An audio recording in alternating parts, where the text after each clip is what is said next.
சீரடி சித்த கேர்பல் medical cottage, Shirdi சித்த மருத்துவ குடில். எப்படி அழகாக 114 மெயின் ஸ்ட்ரீட் ஜெஃப்னான்றதுல டாக்டர் ஜெனிஃபர் அண்டு இவர் வெள்ளாங்குளத்துலேருந்து வந்திருக்காரு நினைக்கிறேன். பாருங்க, அவர்கிட்ட குவாலிஃபிகேஷன் இந்தியாண்டு போட்டிருக்கார், RAMP ஸ்ரீலங்கா. ஆனால் இவர் உண்மையான டாக்டர் இல்லையாண்டு முறைப்பாடில் இருக்குதுண்டு ஆயுர்வேதிக்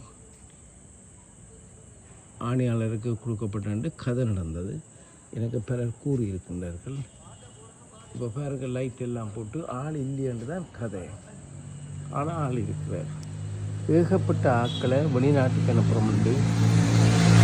இங்கே வெளிநாட்டிலேருந்து சித்தா மருத்துவ குடிநீர் சொல்லி காய் கரசம் மாத்திரன்னு நடக்கிறதுக்கு செய்கிறோன்னு அதை செய்கிறோம் இது செய்கிறோன்னு எல்லாம் அட்வர்டைஸ் பண்ணி ஆக்களை எடுத்து அப்புறம் அந்த ஆக்களுக்கு மண்டையை கழுவி நான் வெளிநாட்டுக்கு ஆள் அனுப்புகிறேன்னு சொல்லி இப்படி கண்ணை பேர் மாற்றியிருக்கிறார் இந்த ஜெனிஃபர்.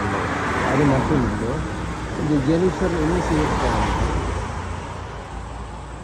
2 வருஷத்துக்கு மேலே எனக்கு தெரிஞ்ச ஒரு பொம்பளை பிள்ளை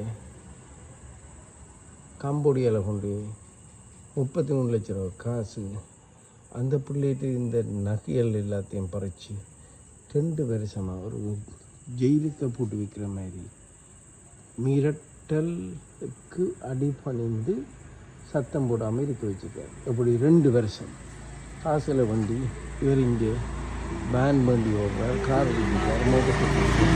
ஏகப்பட்ட நான் சந்தேகிக்கிற 30-40 பேருக்கு மேலே இவர் காசு வண்டியை மாற்றிருக்கார். இது சம்பந்தமாக போலீஸ் முறைப்பாடுகள் கூட இவர் போலீஸாரை தன் கையிக்க வச்சு கை லஞ்சம் கொடுத்து அந்த முறைப்பாட்டாளர்களை இல்லாமல் ஆக்கிற கனவிலே செய்திருக்கார். இதுக்கு முற்றுப்புள்ளி வைக்க அப்பாவி மக்களால் முடியாமல் இருக்கு.